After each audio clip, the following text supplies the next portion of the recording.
So let's start looking at topics. So once we've formed our group, our topics are the individual questions or discussions that we want our students to interact with. So when you create a new group, Flip gives you some topics already. So the three that you're seeing in my theater arts class is just the sample ones that they gave me. So there's a weekly check-in, there's a general, there's introductions. You could use these if you want, or you can create your own. All three of these are also editable. So by each one of the topics, if we go all the way to the right, we get the three dots. You see you can edit or delete whichever you want. But let's just see what's it like to create a topic from scratch. We're looking for the pink plus sign on the right-hand side. And this is our template then for creating a topic. First, we're going to look at the details. So we're going to give this a title, we're going to ask some questions, and then we're going to add pictures or videos or whatever we want. We're going to set the time, and then we're going to look at the settings specifically for how the students can respond. So if I want this topic to be, tell me about your summer vacation. That's the question. And if I need them to have more information, I will click Add Description, and then I'll have a box where I can give them more information. Where did you go? What did you see? Now notice I can change my font, make it bold, italics, underline, add in a link. There's lots of information that I can add here to make it even more robust for my students. I also can add a picture. So if I had an image that I could import in, I could take a picture, so it would record a video actually of my webcam. So if I wanted to say something to them, I can add some Bitmojis or some Giphies. Let's see what we can find out about vacation. A bunch of cats. Of course, they have to be school appropriate, and I suppose cats are, huh? Like this one.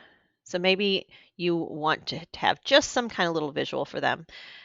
I also need to set the recording time. So if you open up that drop down, the responses your students give you can be as few as 15 seconds or as much as 10 minutes. Now, my experience is that when students first start using this, they're going to probably be pretty short. So you could start with a shorter amount of time and then kind of get them adding more. I know with my college students, if I give them 5 minutes, they use 5 minutes. So as people get more comfortable, as people really are digging in and giving you lots of information, you might need the longer times if you're using this for presentations, if you're using Flip for students doing like playing off from a musical recital or something like that, they may need that whole 10 minutes. But if you just want to get like a daily check-in, maybe a minute or 30 seconds is all you need. So those are the things that you're going to set in the details. I'm going to make this 2 minutes. And then once we have decided on the details and we have given the information that we need here, then we go to our settings. Now, is this active? Do we want it to start right now, or do we want it hidden? We don't want them to see it right now in the group. Do we want them just to view it and not be able to respond? Or do we want it to be actively taking responses?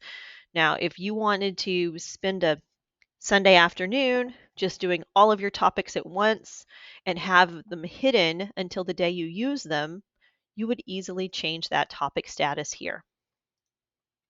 I can create a start and end date if I want, based on my need. So maybe you want to give them X number of days to complete something. I'll give it an end date, and then that would make it inactive after that point. Here's a really great feature to think about: moderation. So when you turn moderation on, then your students will not see each other's responses. Now, really think about what's the purpose of your topic.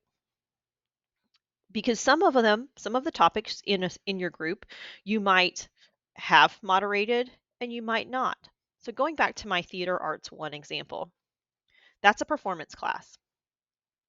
If I wanted students to present their monologues to flip instead of live in the classroom, then I probably would turn moderation on. That way they don't see each other's until I see them, and then I can decide, do I want to share these or not? If I'm doing just an assignment, or if I'm using Flip as an option for my students that maybe aren't comfortable doing their monologue in class, then they don't want people to see their work.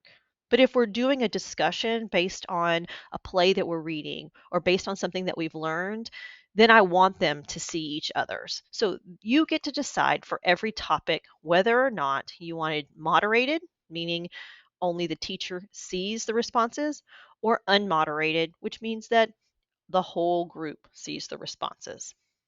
The same is true here with comments. There are some times where a topic is a discussion, so you want students to be able to respond back, either in comment text form or a video back, or and sometimes you don't want the comments, or you may know your group and the maturity level of the students you work with, and giving them the ability to comment on each other would be a bad thing. Now, going down to the ability to respond, I can toggle any of these on or off as I need them. So when it comes to responses, do I want to allow students to like each other's videos? Do I want them to see a view count? Do I want them to be able to download and share? Do I want them to attach links? Thinking about, again, the group that you're working with, maybe having the view count on could cause a problem.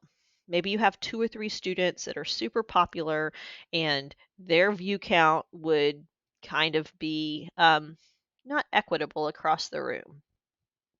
Maybe you turn that off.